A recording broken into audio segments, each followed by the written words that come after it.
Good morning everyone, आप सभी लोगों का स्वागत है। आज 21 जून है तो डेली न्यूज़ पेपर एनालिसिस में हम लोग देखेंगे दैनिक जागरण, राष्ट्रीय संस्करण और जनसत्ता से में आप लोगों को प्रीलिम्स, मेंस, इंटरव्यू और इन कौन कौन सी न्यूज़ को कवर किया गया, साथ ही साथ निबंध के किस पॉइंट को आपको टच करता है। तो सारी चीज़ों पर बात करेंगे। आगे बढ़ने से पहले सारी चीज़ों को देख लेते हैं कौन कौन से डिस्कशन टॉपिक है जिस पर आज हम लोग चर्चा करने वाले हैं। देखिए, बिहार में कोटा जो 50 से 65% किया गया था उसको रद्द कर दिया गया है, तो इसके सभी एस्पेक्ट को देखने का प्रयास करेंगे। साथ ही देखेंगे आरक्षण नीति भारत में क्या है, संविधान में संबंधित प्रावधान आरक्षण से क्या किए गए हैं, मंडल आयोग गठित किया गया, तो उसके बाद रिपोर्ट के बाद उसका क्या प्रभाव भारत के दशा और दिशा में रहा, उसकी चर्चा करेंगे। ऊर्ध्वाधर आरक्षण अर्थात वर्टिकल जो रिजर्वेशन है और क्षैतिज आरक्षण जिसे हॉरिजॉन्टल रिजर्वेशन कहते हैं वो क्या होता है, इंटरलॉकिंग आरक्षण क्या होता है, बढ़ता हुआ आरक्षण प्रवृत्ति क्या है, इससे संबंधित क्या प्रभाव, राजनीतिक प्रभाव, प्रशासनिक प्रभाव और सांस्कृतिक प्रभाव देखने को मिल रहा है। सारे पक्षों को हम देखने का प्रयास करेंगे। अगले वर्ष समाप्त हो रहा है 29 वर्ष पुराना यमुना जल वितरण समझौता, किन 5 राज्यों पर यह प्रभाव डालेगा, संबंधित जो पक्ष उभर कर सामने आ रहे, दिल्ली विवाद अभी हाल में चल रहा है, तो सभी मुद्दों पर हम चर्चा करेंगे। देखिए, चुनाव का आर्च जो चुनाव पर बना आर्च पुल है, जो विश्व का सबसे बड़ा पुल है आर्च पुल, तो इसके संबंधित कुछ न्यूज अपडेट हुआ है तो इसे हम लोग देख लेंगे। फिर एक बहुत ही महत्वपूर्ण टॉपिक है, भर्तृहरि महताब को नियुक्त किया गया है लोकसभा का प्रोटेम स्पीकर। तो प्रोटेम स्पीकर क्या होता है, इसके क्या संवैधानिक अधिकार हैं, सभी मुद्दों पर हम चर्चा करेंगे। नेक्स्ट टॉपिक पर देखेंगे, दुनिया का तीसरा सबसे बड़ा घरेलू विमान बाजार बना है भारत, तो यह क्या एस्पेक्ट लेकर आएगा, किस प्रकार इंफ्रास्ट्रक्चर डेवलप हो रहा है, सारी मुद्दों पर हम बात करेंगे। देश भर में भेजे जा रहे हैं धमकी भरे ईमेल जांच करेगा कौन, सेनक्राफ्ट, यह क्या है, सेनक्राफ्ट क्या है, इससे संबंधित हम सभी मुद्दों की चर्चा करेंगे। समुद्री बचाव समन्वय केंद्र की औपचारिक शुरुआत की है भारत और श्रीलंका, तो इसके सभी आयामों को, सभी पर्सपेक्ट को हम लोग देखेंगे। साथ ही देखेंगे केस स्टडी एक आया है जिसमें आचार संहिता में फंसे राजमार्ग मई में मात्र 4 किलोमीटर का हुआ है निर्माण, तो यह किस प्रकार का प्रभाव लाता है, आचार संहिता किस प्रकार इंफ्रास्ट्रक्चर को प्रभावित करता है, जिस पर हम बात बार बार करते हैं। सभी जब एक राष्ट्र एक चुनाव की बात होती है तो सबसे इम्पॉर्टेंट है इसी मुद्दे को लेकर आचार संहिता देश में लागू होता है तो हमारे इंफ्रास्ट्रक्चर, हमारे विकास के कार्यक्रम रुक जाते हैं। नेक्स्ट हम बात करेंगे संपादकीय में यूरोप की जरूरत बना भारत, तो किस प्रकार का जरूरत बना है, तो इन सारे मुद्दों की चर्चा करेंगे। साथ ही नेक्स्ट टॉपिक देखेंगे बाजार और रोजगार की समस्याओं का हल ढूंढना होगा, इसके संबंधित कुछ आर्टिकल संपादित किया है जिस पर हम परिचर्चा करेंगे। तो बहुत ही विस्तृत लंबा लिस्ट है, तो लगातार आप बने रहिए, सपोर्ट करते रहिए, चीज़ों को हम कवर करेंगे। आगे बढ़ने से पहले लाइक शेयर सब्सक्राइब जरूर कीजिएगा, हमें सपोर्ट कीजिएगा। इस बार कोड को स्कैन करके आप डाउनलोड कर सकते हैं हमारा ऐप, या तो आप डिस्क्रिप्शन बॉक्स या कमेंट सेक्शन बॉक्स में भी लिंक दिया हुआ है आपको युक्ति है इसका ऐप डाउनलोड करने का, आप वहां से डाउनलोड कर सकते हैं। आप टेलीग्राम चैनल ज्वाइन कीजिए, वहाँ पर डेली MCQ कराया जा रहा है, क्विज कराया जा रहा है, तो आप उसमें लगातार भाग लीजिए, लोग भाग ले रहे हैं। इस बार कोड को भी स्कैन करके आप टेलीग्राम चैनल ज्वाइन कर सकते हैं। www विजिट कर सकते हैं www.yuktis.in पर, और वेबसाइट का मज़ा ले सकते हैं, एंजॉय कर सकते हैं। सब्सक्राइब करते हैं तो बेल आइकन को जरूर दबाइएगा ताकि सभी नोटिफिकेशन आप तक पहुँचे। चलिए, बिना समय गंवाए हुए आगे बढ़ते हैं, देखते हैं कि देखिए यहाँ पर बातें हो रही हैं। यह यूपीएससी के GS पेपर 2 में सरकारी नीतियाँ, सामाजिक मुद्दे, आरक्षण नीति से संबंधित टॉपिक है, उसमें कवर करेगा। अगर हम BPSC की बात करें तो यह पेपर 2 में आपको यहाँ से प्रश्न पूछ सकता है, तो ध्यान रखिएगा सभी मुद्दों की बात करें। इसमें प्रीलिम्स और मेंस दोनों फैक्ट आपको शामिल है, तो ध्यान रखिएगा। बिहार में कोटा 50 से 65% किया गया, निर्णय रद्द किया गया। तो पटना हाई कोर्ट ने बिहार सरकार को बड़ा झटका देते हुए सरकारी नौकरी एवं शैक्षणिक संस्थानों पर दाखिले में जाति आधारित, ध्यान रखिएगा जो बातें यहाँ लिखी गई है उसे अच्छे से पढ़िएगा, जाति आधारित आरक्षण को 65% करने वाले कानून को रद्द कर दिया है। मुख्य न्यायाधीश के विनोद चंद्र और न्यायाधीश हरीश कुमार के खंडपीठ ने 4 से 11 मार्च तक लगातार सुनवाई की और 11 मार्च 2024 को निर्णय सुरक्षित रख लिया था, जो कल इनकी फैसला सुनाई गई है। अब यहाँ पर बातें उभर कर सामने आती है, जाति आधारित आरक्षण की बात हो रही थी। बिहार सरकार ने जातिगत सर्वे करवाया था, गणना करवाया था, कराने के बाद इसके आधार पर OBC, EBC, दलित और आदिवासियों का आरक्षण 50% बढ़ाकर 65% कर दिया। इसके बाद जो याचिका दायर किया गया, गौरव कुमार यहाँ के हैं, उन्होंने याचिका दायर किया और इससे संबंधित सुनवाई हुई। तो कुल बातें होती है कि यह कानून लागू होने पर समान श्रेणी के अभ्यर्थियों के लिए 35% ही पद सेवाओं में दिए जा सकते हैं, जिसमें आर्थिक रूप से कमजोर वर्ग के लिए 10% आरक्षण भी शामिल। अर्थात इस तरह जनरल वर्ग के जो लोग होंगे उसमें यह बदलाव होने के बाद क्या होता, समस्या हो रही थी उनको आरक्षण को लेकर, उनकी वैधता को लेकर। तो इसी को लेकर बातें चल रही है। देखिए हुआ कि सुप्रीम कोर्ट के वरीय अधिवक्ता थे, उन्होंने तर्क दिया था कि राज्य आरक्षण की सीमा नहीं बढ़ा सकती है। वरीय अधिवक्ता जो ये सब बातें चल रही थी, कुछ बातें यहाँ सुनिए। आरक्षण सीमा जो 50% है, जो आपको निर्धारित क्या रखा है सुप्रीम कोर्ट, इंदिरा साहनीवाद के मामले में सीमा 50% का प्रतिबंध लगा रखा। अधिवक्ता दीनू कुमार कोर्ट ने बोला कि 10% आरक्षण रद्द करना संविधान की धारा 14 और धारा 15(6) से भी क्या विरुद्ध है। तो यह सब जो मामले उभर कर सामने है, जहाँ पर धारा और सारी बातें की जा रही है, पर 50% का आरक्षण का मुद्दा किया जाता है, यह सब इंदिरा साहनीवाद के बाद ही उभर कर आया कि आरक्षण देश में कितना होना चाहिए, आरक्षण कितना होना चाहिए। आरक्षण हमारे देश में 50% का होना चाहिए, इसके अधिकतम सीमा नहीं होनी चाहिए। पर यहाँ राज्य के द्वारा कभी 64% हो जा रहा है, किसी में 72%, किसी में 83%, किन्हीं राज्यों में किसी में 78% है। तो यह किस प्रकार से उल्लंघन हो रहा है उसके संदर्भ को हम आगे समझेंगे। हालांकि इससे पहले मैंने 2 बार इस पर न्यूज एनालिसिस करा रखा, जब महाराष्ट्र का विवाद चल रहा था, महाराष्ट्र में आरक्षण नीति का विवाद चल रहा था, तो उस समय भी बातें हम कर रखे हैं। अब ध्यान रखिएगा, पहले क्या था कि जब ये लागू नहीं था, सर्वे लागू नहीं किया, उससे पहले कितना प्रतिशत, एससी के लिए 16%, एसटी के लिए 1%, ओबीसी के लिए 12%, ईबीसी के लिए 18%, पर वर्तमान में बदल के ऐसा हो गया था। तो इसके कारण ओबीसी जो जनरल कैटेगरी के जो प्रतिशत है वो घटकर मात्र 25% आ गई थी। तो कुल मिलाकर यही बातें हुई थी। तो यहाँ पर आगे हम बढ़ते तो कुछ तथ्य का आपको देखने की आवश्यकता है। उससे पहले एक चीज़ यहाँ दिया हुआ है, देखिएगा यहाँ पर बातें लिखी गई, इसको एक बार नोट डाउन कर लीजिएगा आप लोग। क्या कि 2 अक्टूबर 2023 को जातिगत जो सर्वे की रिपोर्ट आई थी, उसी के आधार पर आरक्षण सीमा बढ़ाई गई थी। राज्य में 27% आपको पिछड़ा वर्ग है, 36% अत्यंत पिछड़ा वर्ग है, और 1 दिसंबर 2023 को हाईकोर्ट में याचिका एडमिट करते हुए आरक्षण रोक मना की गई थी। ये सब बातें, तथ्य और फैक्ट आपको पता होना चाहिए। चलिए आगे हम बात करेंगे। देखिए आरक्षण नीति भारत में है क्या, ये तो आप पटना, बिहार और भी राज्यों के जो आरक्षण नीति है उसके संदर्भ में समझिएगा। कहीं भी आरक्षण का मुद्दा आएगा, ये जो टॉपिक मैं अभी यहाँ से स्टार्ट करूँगा वो आपको रामबाण की तरह काम करेगा। तो यहाँ पर देखिए आरक्षण क्या है। आरक्षण का उद्देश्य केंद्र और राज्य में सरकारी नौकरियों की कल्याणकारी योजनाओं, चुनाव और शिक्षा के क्षेत्र में प्रत्येक वर्ग की हिस्सेदारी को सुनिश्चित करने के लिए दिया जाता है। जो संवैधानिक रूप से बात की गई है ना, कि हम क्या करेंगे कि नौकरियों में देंगे, कल्याणकारी योजनाएं हम चलाते हैं उसमें करेंगे, फिर चुनाव में जो आपको दिया गया है आरक्षण में, स्त्रियों का आरक्षण दिया गया, इस प्रकार का आरक्षण जो व्यवस्था किया गया है, शिक्षा के क्षेत्र में प्रत्येक वर्ग के, ये सब के लिए हम केवल आरक्षण देंगे, जिसमें समाज के प्रत्येक वर्ग के लोग आगे आए, उनको मौका मिले। आरक्षण किसे मिले, इसके पिछड़े वर्गों को 3 कैटेगरी में बांटा गया। सिंपल सा अगर बात करें तो किनको आरक्षण मिलेगा, इसके लिए पिछड़े वर्ग कौन होंगे, तो सिंपल सा याद रखना 3 ही वर्ग है, जिसमें एक एससी है, एक एसटी है और एक अन्य पिछड़ा वर्ग है। और जो यह समान है, इसके अलावा जो बच जाएगा वो समान श्रेणी के लोगों के लिए होगा। जो इंदिरा साहनीवाद था उसमें 50% का आरक्षण इन तीनों के लिए निर्धारित किया गया था। इन तीनों को मिलाकर 50% और समान वर्ग के लोगों को 50%। इस प्रकार कुल जनसंख्या का 100% आपको आरक्षण की बात की गई थी। तो यहाँ पर ध्यान रखना, यहाँ पर कितने वर्ग है, 3 वर्ग, एससी, एसटी, ओबीसी। अब यहाँ ध्यान रखिएगा, केंद्र द्वारा जो दिया गया आरक्षण उसमें अनुसूचित जाति को कितना मिला, 15%, अनुसूचित जनजाति को कितना मिला, 7.5%, ओबीसी को कितना मिला, 27%।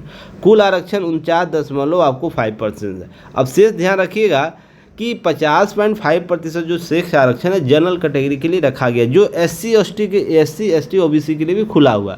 जब आप देखते होंगे आपका जो सरकारी नौकरियों का एग्ज़ाम होता है, प्रतियोगिता परीक्षा होता है, तो आपका नंबर मान लीजिए एससी, एसटी और ओबीसी, एससी का मान लीजिए 80 कटअप है, एसटी का कटअप आपका मान लीजिए 78 है, और ओबीसी के कट ऑफ 98 है, मान के चलिए। कट ऑफ की बात मैं कर रहा हूँ जो एग्ज़ाम प्रतियोगिता में होती है। और जनरल का जो कट ऑफ है आपको 102 है, मान के चलिए। अब ये तीनों कैटेगरी के बच्चे अगर 102 से अधिक अंक लाते हैं ना, 1 से 2 अंक अधिक आते हैं, तो इनका सिलेक्शन इस कैटेगरी में नहीं होगा बल्कि इसी कैटेगरी में होगा, ताकि जो इस कैटेगरी में जो लोग होंगे उनको आरक्षण प्राप्त हो सके। तो यहाँ पर आरक्षण की बात जब भी की जाएगी तो ऐसा नहीं कि केवल ये किसके लिए है, जो इस कैटेगरी में जो लोग आएंगे। जब आप इस कैटेगरी में अपना अंक प्राप्त करते तो आपको रिजर्वेशन इसी आधार पर दिया जाएगा। तो समझ में आ गई बातें, तो इसको आगे हम बात करते हैं। अब संविधान में संबंधित प्रावधान किया गया है। क्या किया गया है? तो संविधान में कई प्रावधान किए गए जिसमें आवागमन की स्वतंत्रता, इसके परिणाम स्वरूप भारत में रोजगार की गारंटी देता है। इस प्रकार के लिए हम आरक्षण की नीति बात करते हैं। और देखिए अनुच्छेद 14 क्या कहता है? प्रत्येक व्यक्ति के साथ समानता का अधिकार होगा। जो भी बातें होंगी बिना समानता के आधार पर नहीं होगी, अर्थात समान हम अधिकार करेंगे तभी हम चीज़ों को आगे बढ़ेंगे। क्लियर है? उसके बाद बात होती है कि अनुच्छेद 15। अनुच्छेद 15 क्या कहता है? जन्म स्थान के आधार पर भेदभाव के विरुद्ध होगा। तो जन्म स्थान के बाद भी हम आरक्षण की बात करते हैं। 16 सार्वजनिक रोजगार में जन्म आधारित भेदभाव की नहीं होगा, उसके लिए गारंटी देता है सार्वजनिक पदों के रोजगार के लिए। अनुच्छेद 19 कहता है कि हम नागरिक संपूर्ण जो भारत है उसके लिए जो स्वतंत्र विचरण की कर सकता है। इस प्रकार के आपको अधिकार दिए गए हैं। अब मंडल आयोग क्या बोलता है? मंडल आयोग बोलता है जब 1980 में मंडल आयोग ने एक रिपोर्ट पेश की, तत्कालीन कोटा के बदलाव करते हुए इसने 22% बढ़ा के 49% कर दिया। पहले कितना था? 22%, जिसे बढ़ाकर इसने 49.5% कर दिया, जो आपको मैंने पीछे अभी 49.5 का एक टेबल दिखाया था। अब ध्यान रखिएगा 1990 में मंडल आयोग की सिफारिश को विश्वनाथ प्रताप सिंह द्वारा सरकारी नौकरियों में लागू कर दिया। जो उसमें प्रधानमंत्री हुआ करते थे, सरकारी नौकरियों में लागू कर दिया गया। पुनः 2006 पर पिछड़ी जातियों की इसी सूची में जातियों की संख्या 2297 तक पहुंच गई। जो मंडल आयोग द्वारा तैयार जो समुदाय सूची था उसका 60% की वृद्धि हुई। तो आप देखते हैं कि पहले जो 22% का कैटेगरी निर्धारित किया गया था उसमें जो आरक्षण की जातियों की सूची केवल थी, कितना था? 2297। आप यह कब था? 1980 के दशक में। ध्यान रखिए जब इसने मंडल आयोग ने जब इसकी रिपोर्ट प्रस्तुत की उस समय पर, एक 10 ही साल में 1990 में हम बात करें इसकी संख्या 60% की वृद्धि दर्ज की गई। तो आपसे एक प्रश्न मेंस में पूछा जा सकता है, जो मैंने आपको लास्ट में क्वेश्चन दिया है मेंस का, तो आप उसको इसी संदर्भ में समझने का प्रयास कीजिए किस प्रकार से जातियों का ध्रुवीकरण किया गया उसके बाद आरक्षण के नाम पर। तो इसी को लेकर एक प्रश्न आपको पूछा जा सकता है। तो एक ही दशक में आपको 60% का वृद्धि दर्ज की जातियों की संख्या में। अब आरक्षण जो वर्टिकल आरक्षण है, रिजर्वेशन है, और क्षैतिज हॉरिजॉन्टल रिजर्वेशन वो क्या होता है उसके संदर्भ को हम समझेंगे। चलिए आगे बढ़ते हैं। देखिए सभी आरक्षण एक ही प्रकृति के नहीं होते। सबसे पहले आपके दिमाग में यह होना चाहिए कि आरक्षण की प्रकृति क्या एक है? प्रकृति नेचर जो एक है, तो बिल्कुल भी नेचर एक नहीं है। सबके अलग अलग प्रकृति है, सभी के आरक्षण देने के आधार अलग अलग है। भारत में 2 प्रकार के आरक्षण दिए जाए, जिसमें सुविधा के ऊर्ध्वाधर आरक्षण की वर्टिकल रिजर्वेशन की बात होती है, क्षैतिज आरक्षण की बात होती है। इसी के रूप में स्पष्ट होता है। अगर हम बात करें आगे, अनुच्छेद 16(4) याद रखिएगा। अनुच्छेद 16(4) क्या कहता है? इसके तहत अनुसूचित जातियों, अनुसूचित जनजातियों, अन्य पिछड़ा वर्गों के पक्षों में आरक्षण को ऊर्ध्वाधर आरक्षण अर्थात वर्टिकल आरक्षण कहा जाता है। जबकि अनुच्छेद 16 के खंड 2 के तहत शारीरिक रूप से विकलांग जो होंगे उनके आरक्षण को क्षैतिज हॉरिजॉन्टल माना गया है, अर्थात आरक्षण पर आरक्षण मिल सकता है। आरक्षण एक दिया गया, उसके अंदर एक और आरक्षण दिया, जैसे हम क्षैतिज आरक्षण कहते हैं। मान लीजिए ये आरक्षण है, वर्टिकल खड़ा है और हॉरिजॉन्टल आपको देख लीजिए, इसी के अंदर आपको आरक्षण के अंदर आरक्षण दिया जा सकता है। यह बात की जाती है। नेक्स्ट हम बात करें, एक इंटरलॉकिंग आरक्षण पद्धति है जिसके आधार पर हम चीज़ों को स्पष्ट करते हैं। अब ध्यान रखिएगा, क्षैतिज आरक्षण ऊर्ध्वाधर आरक्षणों में कटौती करते हैं, जिन्हें इंटरलॉकिंग आरक्षण कहा जाता है। अब यह क्या होता है, यह इंपॉर्टेंट है, इसे समझने के प्रयास कीजिएगा। यदि 3 रिक्तियां शारीरिक रूप से विकलांग व्यक्तियों के पक्ष में आरक्षित है और यह आरक्षण 16 खंड के अनुच्छेद 16 के खंड 2 से संबंधित होगा। तो इसके लिए क्या किया, इस कोटे से चुने हुए व्यक्तियों को यदि वह अनुसूचित जाति श्रेणी से संबंधित है तो उसे आवश्यक समायोजन कर उस कोटे में रखा जाएगा। अर्थात जो शारीरिक विकलांगता के लिए, शारीरिक जो दिव्यांगता के लिए जो दिया जा रहा था आरक्षण, उसको क्या किया जाएगा, कन्वर्ट किया जाएगा अनुसूचित क्षेत्र के श्रेणियों के लिए, जो उस कोटे का होगा, उसी कोटे से संबंधित होगा। तो यहाँ ध्यान आपको रखना है। इसी प्रकार यदि वह खुली प्रतियोगिता अर्थात ओपन कंपटीशन की श्रेणी से संबंधित है तो उसे आवश्यक समायोजन को उस श्रेणी में रखा जाएगा, अर्थात जनरल में ही रखा जाएगा। तो इस तरीके से जो रिक्तियां दी गई 3% का जो शारीरिक विकलांगता दिव्यांगता की बात होती है, उसमें उसी वर्ग का आरक्षण दिया जाएगा। क्लियर है? इसी को आपको बोला जाता है आपको इंटरलॉकिंग आरक्षण, जिसमें आपको दोनों के लिए क्षैतिज आरक्षण और ऊर्ध्वाधर आरक्षण अर्थात वर्टिकल आरक्षण और हॉरिजॉन्टल आरक्षण।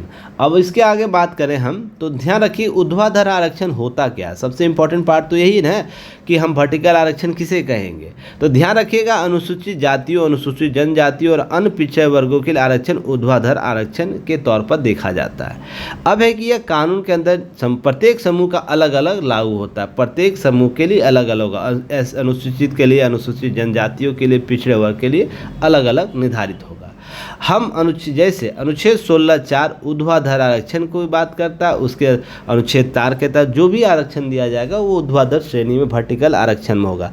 क्षैतिज आरक्षण की बात करते हैं अर्थात हॉरिजॉन्टल आरक्षण की बात करें, इनका तात्पर्य अन्य श्रेणियों में लाभार्थियों जैसे महिलाओं, भूतपूर्व सैनिकों, ट्रांसजेंडर समुदायों, विकलांग व्यक्तियों को प्रदान किए जाने समान अवसर, जिसे हम लोग क्या कहते हैं, युक्ति युक्त प्रबंध की बात करते हैं। प्रबंध की बात करते हैं जो विशेष वर्गों को दिया जाता है, विशेष वर्ग को आवश्यकता के अनुसार, ज़रूरत के अनुसार दिया जाता है। इसमें महिला भी होंगी, अगर महिला समान रूप से विकसित नहीं हुई है तो महिलाओं को अलग से रिजर्वेशन दिया जा सकता है। जो इस प्रकार के जितने आरक्षण हो, जिसे हम लोग कल्याणकारी राज्य के संदर्भ में देखते हैं, लोक कल्याणकारी राज्य के संदर्भ में देखते हैं कि राज्य की भूमिका इसमें लोक कल्याणकारी राज्य के तौर पर होती है। जितने भी आरक्षण इस प्रकार के होंगे वो क्षैतिज आरक्षण में ही आएंगे, अर्थात हॉरिजॉन्टल आरक्षण। आरक्षण के अंदर आरक्षण आपको इस मिड पॉइंट पर दिया जाता है। क्लियर हो गया यहाँ तक? कमेंट सेक्शन में जरूर बताइएगा।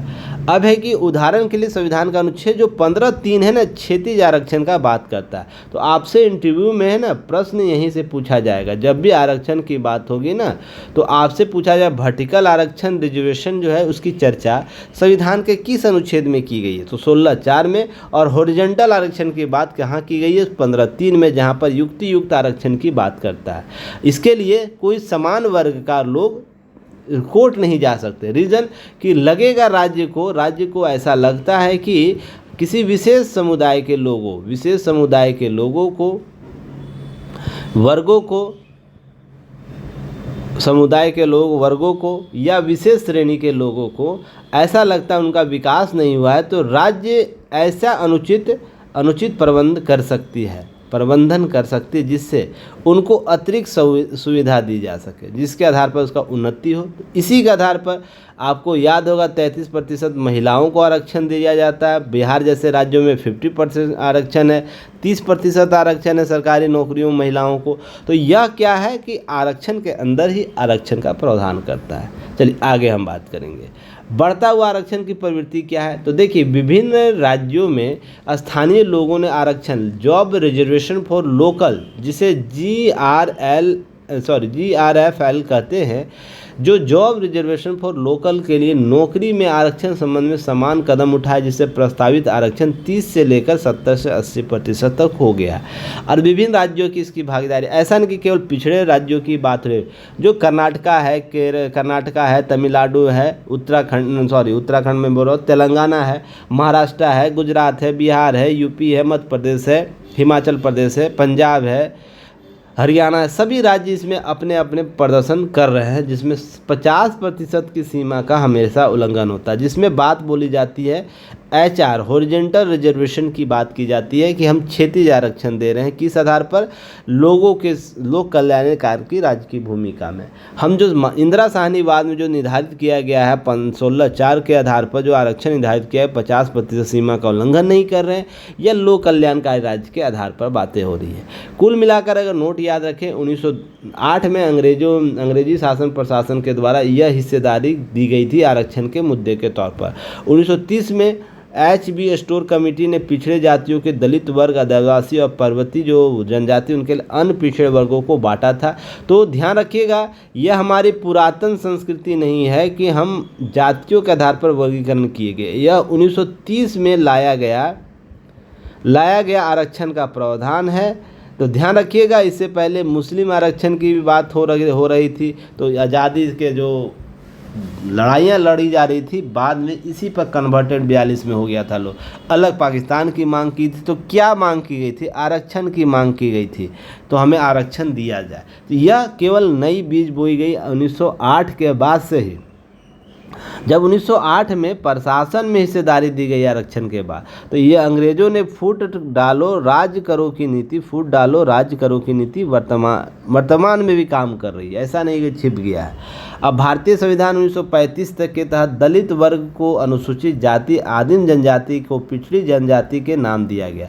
तो आपसे प्रश्न पूछा जा सकता है कि SC ST को कब दिया गया इसको दर्जा? तो ये आपको ध्यान रखना है, यह संविधान 1950 के लागू होने के बाद नहीं है, पहले से 1935 के अधिनियम में भी दलित वर्ग जो थे उनको अनुसूचित जाति बोल दिया गया। जो आदिम जनजाति, जो पहाड़िया जातियाँ थी उनको पिछड़ी जनजाति बोल दिया गया। उसके बाद वर्गीकरण अलग अलग किया गया। क्लियर है? अब चलिए एक प्रश्न का ध्यान दीजिएगा। आरक्षण रोजगार पाने का एकमात्र साधन बनकर रह गया है, सामाजिक अधिकारिता का साधन नहीं है। ध्यान रखिएगा, युक्त अंतर संबंध को स्पष्ट करें। सामाजिक अधिकार का कहने का मतलब उनकी उन्नति, सामाजिक उन्नति का आधार नहीं रहा है। उन्नति का आधार नहीं माना जा रहा, बल्कि उनके रोज़गार प्राप्त करने के लिए साधन मात्र माना जा रहा है। केवल हमको चाहिए रोज़गार प्राप्त करने के साधन। तो क्या संविधान में ऐसी बातें की गई है? संविधान किस रूप से बात करता है कि हम किस प्रकार का सामाजिक अधिकारिता, समाज के विभिन्न वर्गों को उत्थान की बात करेंगे, अर्थात सामाजिक उत्थान की बात करता है। तो आप इसी संदर्भ में उत्तर देने का प्रयास करेंगे। चलिए सभी लोग इसका उत्तर युक्ति है, इसका ऐप डाउनलोड कर लीजिए। जो अभी तक ऐप डाउनलोड नहीं किए हैं, जो लोग डाउनलोड कर लिए हैं उसको कम्युनिकेशन ग्रुप एक है, आपको वहाँ सेंड करना है। और यह शब्द कितना होगा? लगभग 150 से 200 शब्दों में। और सभी लोग प्रयास कीजिए, केवल हवाइयों में बात मत कीजिएगा, केवल प्रयास कीजिए, लगातार अभ्यास कीजिए। चलिए आगे हम बात करेंगे। नेक्स्ट टॉपिक में बात करें, अगले वर्ष समाप्त हो रहा 29 वर्ष पुराना जल यमुना वितरण जो समझौता है वो। अब इससे देखिए 29 वर्ष पहले कराया गया था यह समझौता, जिसमें 5 राज्य दिल्ली, हरियाणा, हिमाचल प्रदेश, राजस्थान, उत्तर प्रदेश शामिल थे। यह जो विवाद के बाद लंबे विवाद के बाद 12 फरवरी 1994 को यमुना के जल बंटवारे को लेकर समझौता हुआ। तो आपको PT फैक्ट यहाँ से प्रश्न पूछा जा सकता है। 1994 में कराया गया था, कब? 12 फरवरी। किन राज्यों के बीच? इन 5 राज्यों के बीच। तो आगे देखिए इसके संदर्भ में कि यहाँ पर हथनी कुंड बैराज बनाया गया था।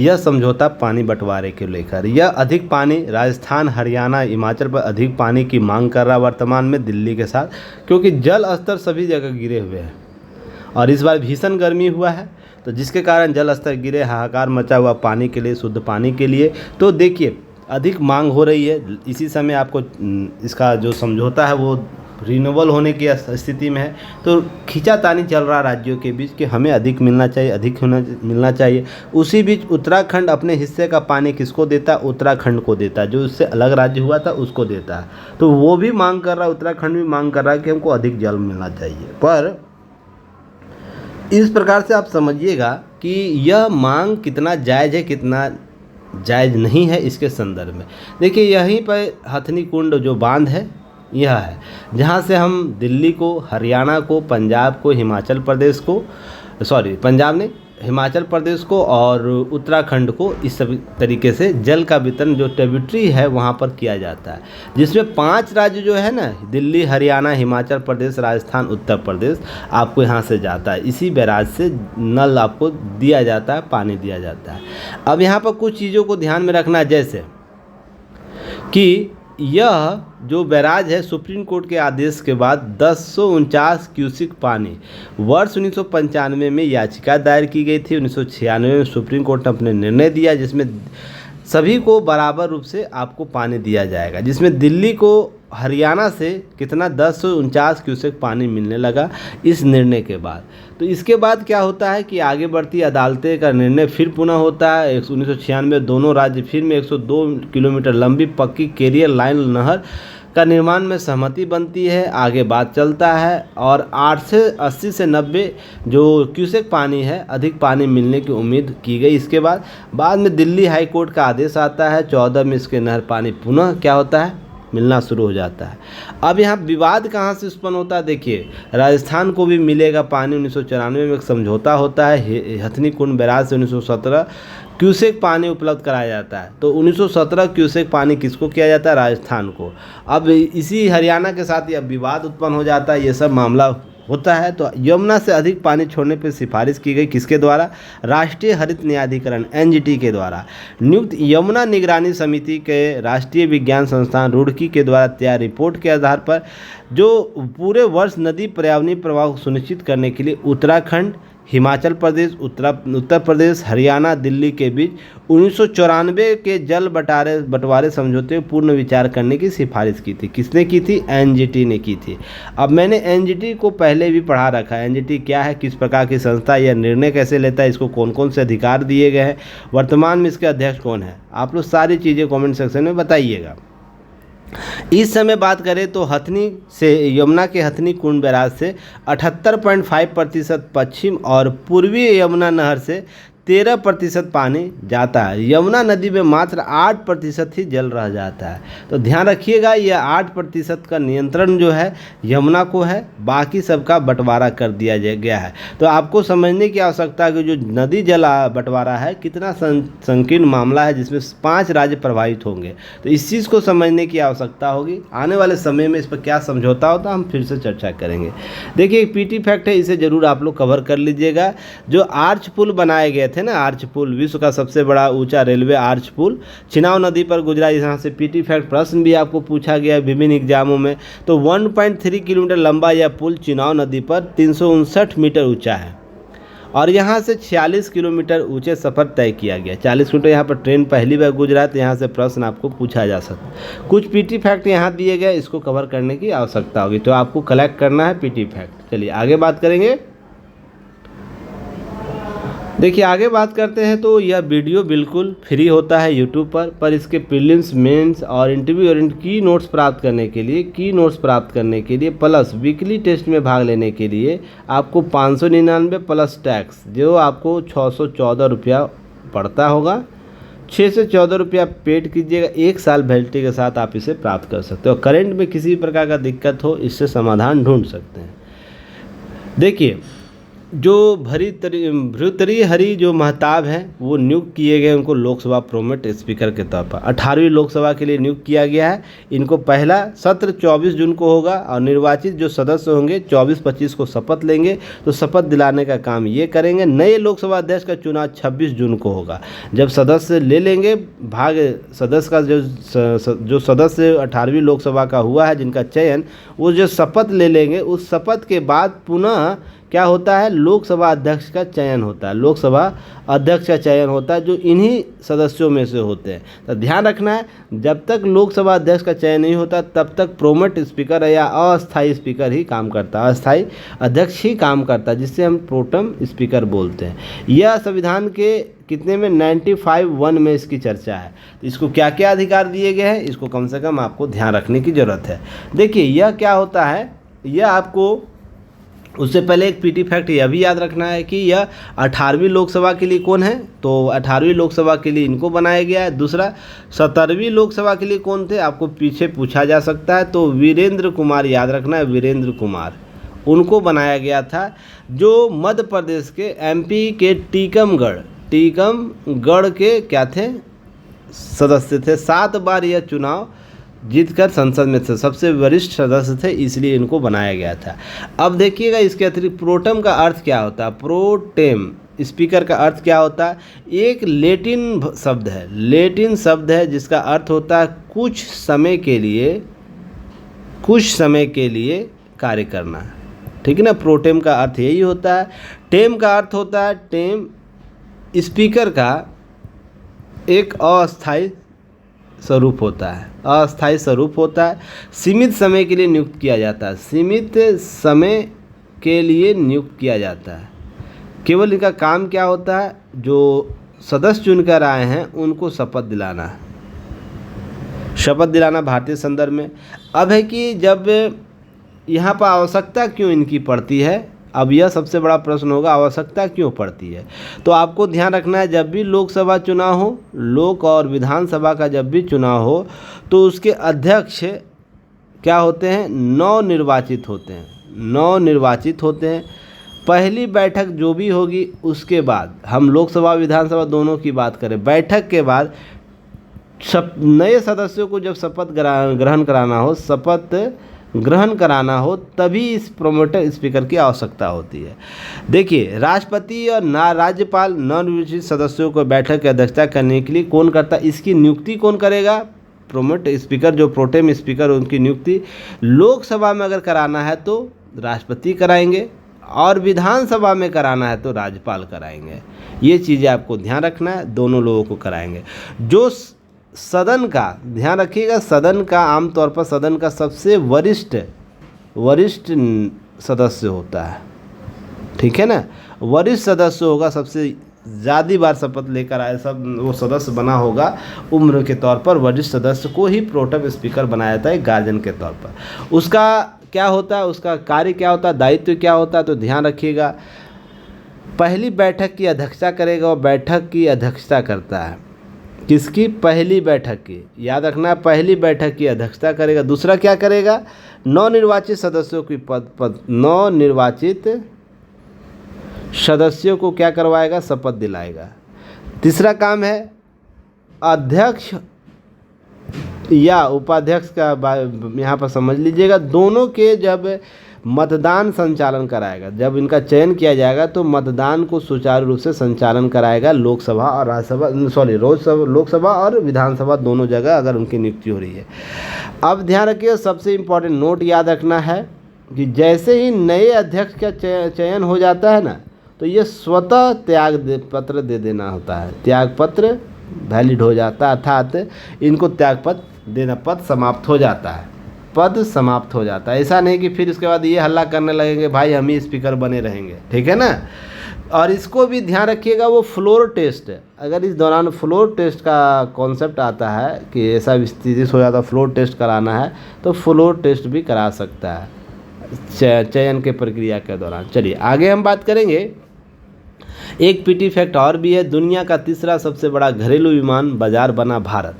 तो यहाँ पर आंकड़े दिए गए पीटी फैक्ट, तो आप यहाँ से कवर कीजिएगा कितना आंकड़ा बदला है, किस प्रकार के आंकड़े हुए हैं। अब देखिएगा, अमेरिका और इंडोनेशिया वृद्धि दर बहुत कम रही है, चीन बहुत करीब था, जबकि ये सब आंकड़े दिए गए। 6.9% वृद्धि, भारत सबसे आगे रहा, ये सब बातें की जा रही है। अगर हम बात करें कि दुनिया का तीसरा सबसे बड़ा घरेलू विमान है, तो 10 साल पहले भारत 80 लाख सीटों के साथ 5वें स्थान पर था, चौथे स्थान पर इंडोनेशिया, तीसरे स्थान पर ब्राज़ील था। अमेरिका और चीन क्रमशः पहले और दूसरे स्थान पर है। वर्तमान की हम बात करें तो पहले अमेरिका है, उसके बाद चीन है, उसके बाद भारत है, ठीक है ना। अब आंकड़े बदल गए हैं, तो थोड़ा सा इसको पीटी फैक्ट के तौर पर देखिए। विमानन अर्थात अंतर्राष्ट्रीय परिवहन की बात हो रही होगी। चलिए, देश भर में भेजे जा रहे धमकी ईमेल की जांच अब कौन करेगा, सेनक्रॉप्स। तो सेनक्रॉप्स क्या है, यह साइबर सुरक्षा को लेकर देश का सबसे बड़ा संस्थान है, जिसको डीआरडीओ द्वारा संचालित किया। किसके द्वारा, डीआरडीओ के द्वारा संचालित किया जाता है। कमेंट सेक्शन में मुझे बताइएगा डीआरडीओ क्या है, डीआरडीओ की स्थापना कब की गई, इसका मुख्यालय कब है, वर्तमान में इसके निदेशक अध्यक्ष कौन है। ध्यान रखिएगा।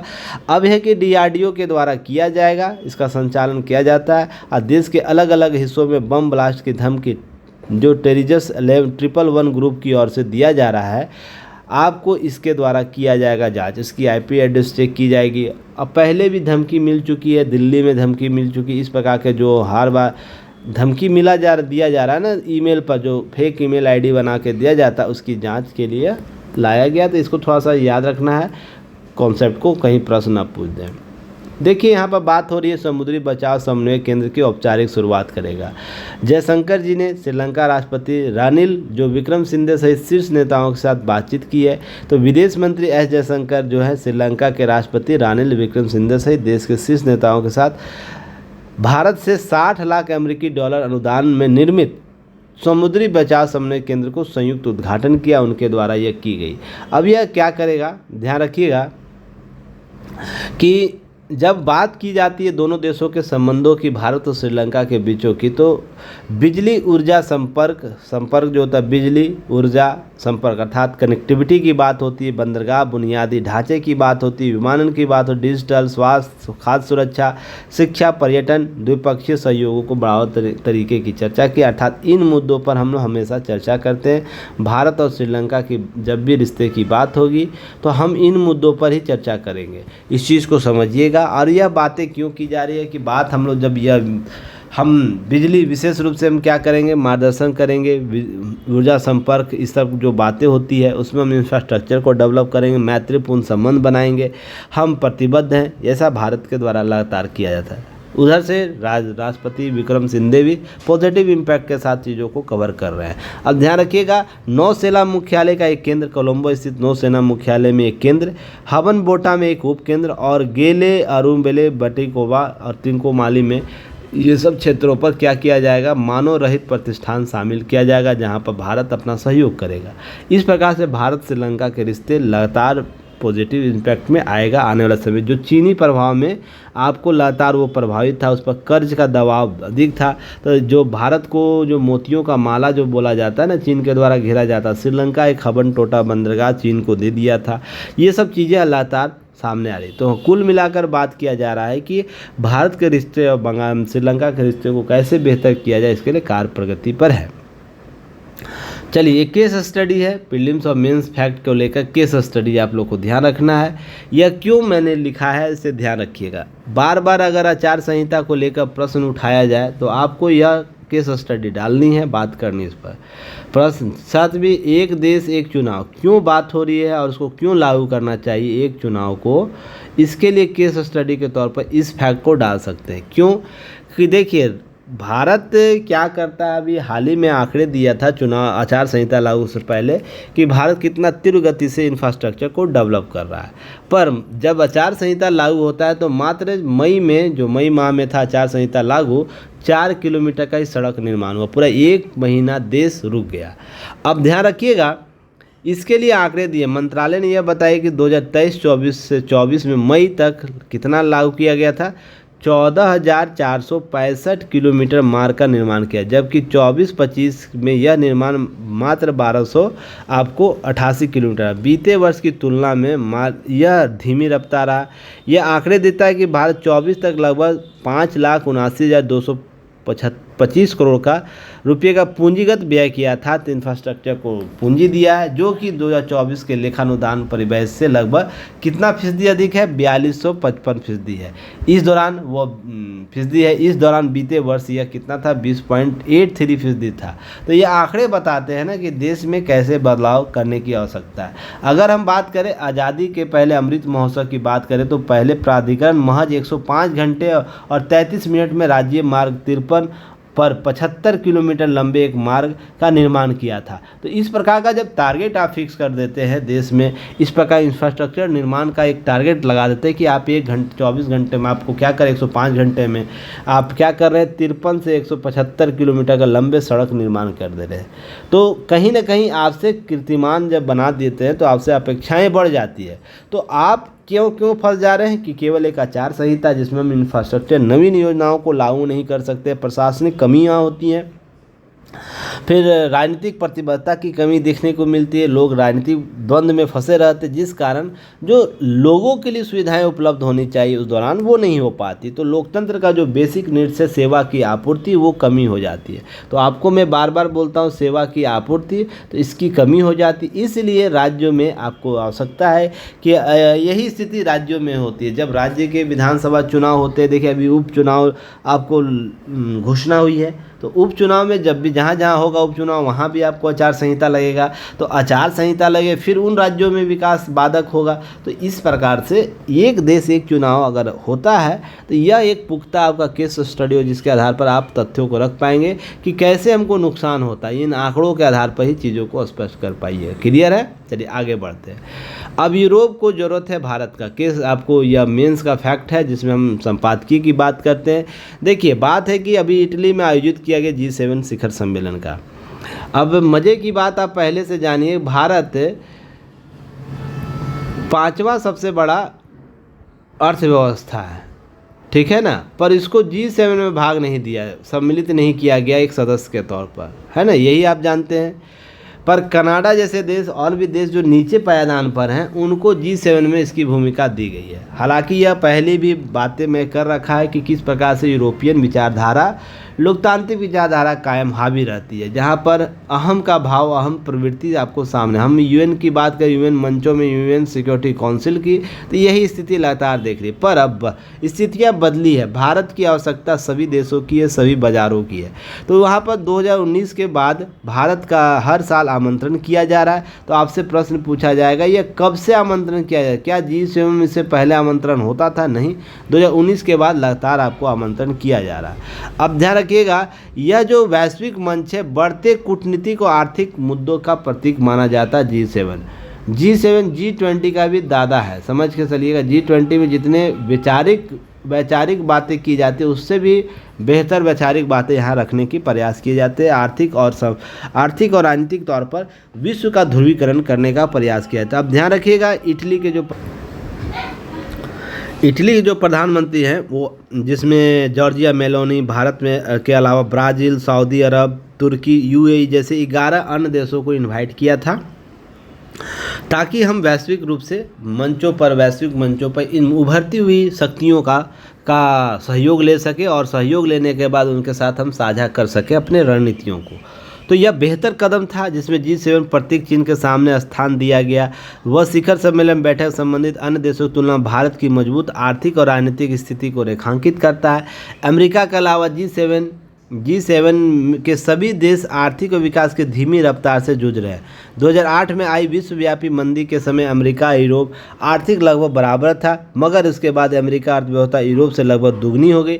भारत अर्थव्यवस्था अब तक करीब 3.5 गुना बढ़ी है। यूरोप की अर्थव्यवस्था 30% विभिन्न कानूनों को लाल फीताशाही से उलझी हुई है। लगातार वहाँ लाल फीताशाही की बात होती है कि एक संकीर्ण मानसिकताओं के आधार पर वहाँ की इकोनॉमी को डेवलप किया जाता है। अगर हम बात करें, यूरोप प्रति व्यक्ति आय में भी अमेरिका से 25% पिछड़ गया। बुजुर्ग होता आबादी, देखभाल में बढ़ते खर्च, सरकारी बजट की बिगड़ रही है। हम कृषि सब्सिडी, ऋण, श्रम सुधार, सेवा क्षेत्र में प्रवेश जैसी शर्तों का अड़ियल रवैये के कारण भारत जैसे तेज रफ्तार वाले देशों के साथ मुक्त व्यापार समझौता नहीं हो पा रहा, अर्थात FTA की बात, फ्री ट्रेड एग्रीमेंट की बात होती है, वो नहीं हो पा रहा है। हालांकि ब्रिटेन अलग होकर अपने FTA को, भारत और इंग्लैंड के बीच FTA को लेकर सजग है, तो ये कार्य हो रहा है। अब हम बात करेंगे, जबकि भारत ने नॉर्वे के साथ, स्विट्जरलैंड, आइसलैंड, लिस्बन के साथ मुक्त व्यापार समझौता किया है।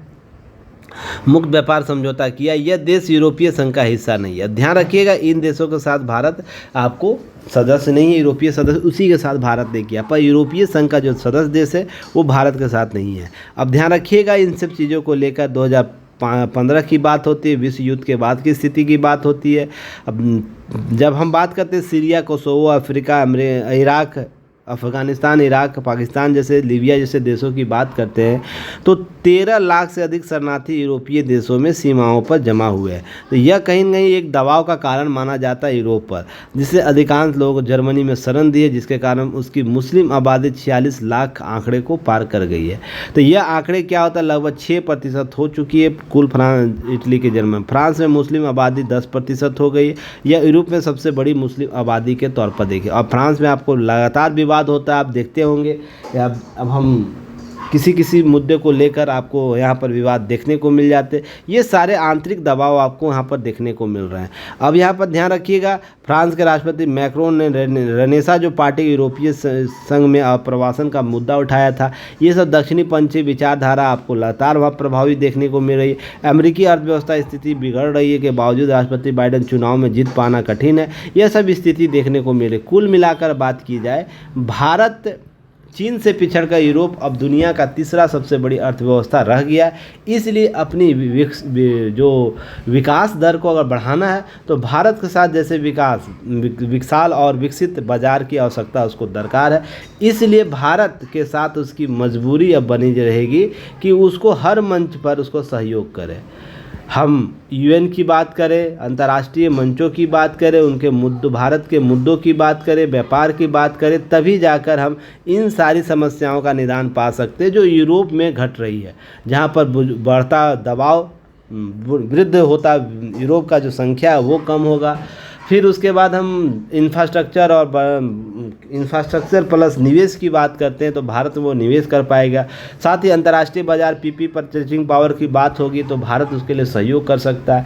और बेहतर रिश्ते हैं यूरोपीय कंट्रियों के साथ भारत का, जिसमें फ्रांस, जर्मनी, इटली, हम इस प्रकार के जो देश हैं उनकी जब देश की बात करते हैं रिश्ते भारत के बेहतर है, क्योंकि लोकतांत्रिक देश के तौर पर भारत ने अपने आप को स्थापित किया है। किस मंच में? G20 देशों में इसकी भूमिका को विश्व ने देखा है, किस प्रकार विश्व कुटुंबकम की बात करता है, विश्व समुदाय की बात करता है। तो आपको समझने की आवश्यकता होगी कि यूरोप के लिए भारत कैसे ज़रूरतमंद बना हुआ है।